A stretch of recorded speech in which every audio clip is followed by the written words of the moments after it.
So it just struck me that I have a new investing thesis. And basically, it's having to do with how the Fed is managing the markets. So basically, what we're looking at here is the JNK, which is, the junk bond ETF or the high yield ETF. And this gap right here from 90, 95 up to 100, that gap a week ago, that was when the Fed said that, hey, we're going to start buying junk bonds, essentially. And I mean, there were certain caveats on that as far as how many junk bonds, or not how many, but what type of junk bonds. They had to be formally investment grade, but are now, have been downgraded and whatever. So the market obviously reacted to that news, say, hey, well, if the Fed's going to buy it, we're going to buy first, and then we're going to sell to the Fed. So pop, right there. And so far, it hasn't really done much, but that's how things go in the bond market. So it hit me today that the front running of Fed purchases is going to cause a bifurcated market. What I mean by that is that all the investment money, all the managed money that is active, is going to go into these into these ETFs, and in the future when the Fed starts buying stocks, it's going to go into those ahead of the Fed buying, because that's a guaranteed sale, right? And that makes sense.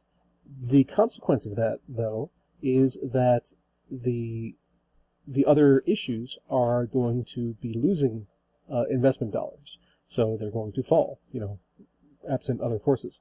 So basically, you're going to have like a permanent or semi-permanent sell on the stuff the Fed isn't buying, and a permanent or semi-permanent buy on the stuff that the Fed is buying. So, I mean, as long as the index numbers look good, and as long as the majors, like your big names, your IBMs, your Amazons, your Apples, and the names that people on Main Street see or think about, as long as they're doing okay, I don't think the Fed's really going to care about the little guys.